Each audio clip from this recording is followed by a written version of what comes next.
You walk into a party. Everybody's already talking. Some guy is laughing like he owns oxygen. Someone's hugging somebody. And you? You suddenly become deeply interested in the texture of the wall. Your brain goes, should I stand here? Do I get a drink? Do I pretend I got a text? Most people think social confidence starts when you meet the right person.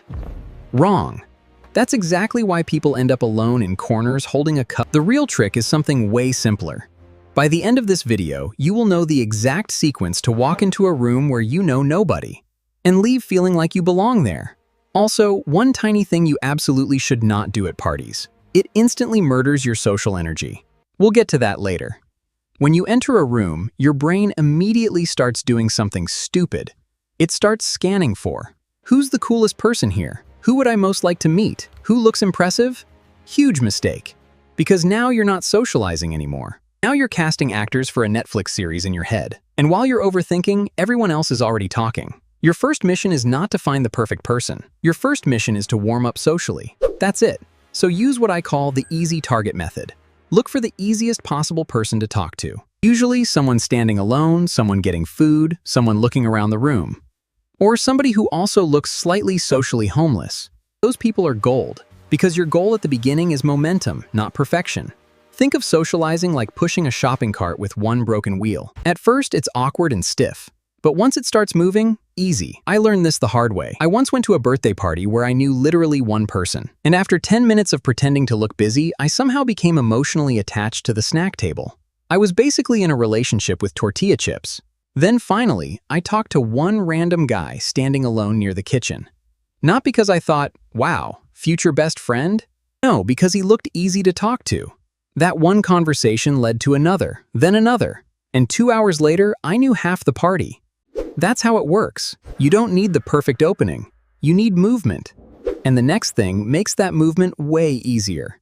Most people completely waste introductions. Someone says, hey, I'm Jake, and the other person goes, nice to meet you. Then Jake's name evaporates into the atmosphere. Don't do that. Because names are social cheat codes. Objectived you. Learn all the names. Not impress them, not be funny, not network, just names, that's it. When somebody tells you their name, pause for literally 1 second. Repeat it in your head. Nice meeting you, Jake. Yeah. How do you know people here, Jake? This tiny thing makes you instantly more memorable. Because almost nobody does it anymore. Most people hear names the way they hear airplane safety instructions. Technically present, spiritually absent. And here's where this becomes powerful. After talking for a few minutes, ask, so who do you know here? Then, you should introduce me. This is huge, because now you stop being a random stranger approaching people. You become a person connected to someone they already know. That instantly removes awkwardness. Humans are weirdly tribal. If one person likes you, others automatically assume, okay, he's cool. One time, I met a guy at an event, remembered his name instantly, talked for 5 minutes, and suddenly he was introducing me to literally everybody. It felt like unlocking a new game character, the introducer.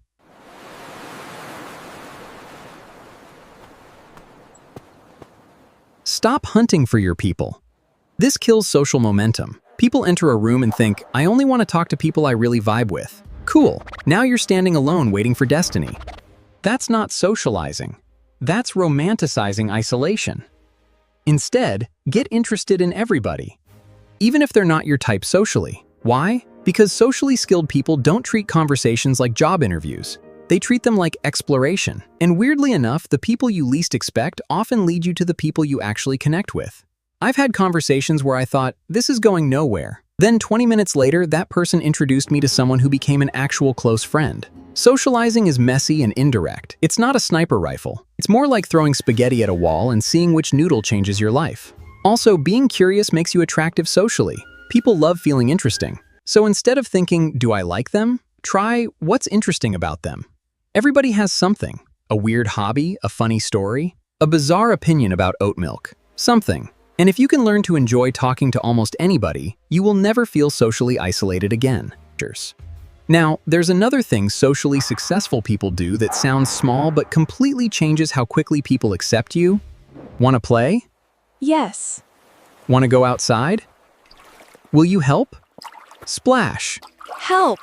Because shared activity removes pressure. Now you're not trying to socialize, you're just doing something together. And humans bond ridiculously fast, through tiny cooperative moments. It's primitive cave person brain stuff. You help move table. You tribe now. Often reject opportunities without realizing it. They say, nah, I'm good, maybe later. Then wonder why they never connect with anybody. Because connection usually happens during things, not before them. One of the easiest ways I've ever met people was helping clean up after a party. Not even joking. Suddenly everybody's talking casually. No pressure, no awkward introductions, no performance. Just people doing stuff together. And there's one final thing. That determines whether people approach you or avoid you entirely. This one is massive. Protect your energy at all costs. Okay, listen carefully. Do not sit alone in a corner scrolling on your phone. That is social death.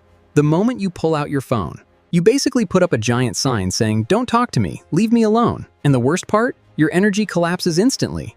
Because energy is physical. Social people move. They stand, they walk around, they gesture, they dance badly, they react. Meanwhile, awkward people freeze like NPCs. Your goal is simple. Look approachable. That doesn't mean becoming the loudest person in the room. It means looking open. Smile. Move around. Stay engaged physically. If people are dancing a little, move a little too. If you need a reset, go grab a drink. Look at decorations. Help with something. Just don't become furniture. And please, for the love of God, don't stand motionless staring into the void. There is always something to do. The more physically engaged you are, the easier it becomes mentally. Your body affects your emotions way more than people realize. And honestly, most social confidence is just managing momentum. That's the secret nobody tells you. Socially skilled people are not magically fearless. They just avoid killing their own momentum. They start easy, learn names, talk to everyone, say yes, keep their own energy moving. That's it. And suddenly, a room full of strangers stops feeling like a courtroom and starts feeling like a playground. So next time you walk into a place where you know nobody, don't wait to feel confident first. Start moving. Confidence usually shows up late. I got one friend who says, "I'm 5 minutes away," while still in the shower. And weirdly enough, the moment you stop trying to fit in perfectly, people start wanting you around more. Because socially magnetic people aren't the most impressive, they are the most engaged, and that changes everything. Subscribe for more videos like this.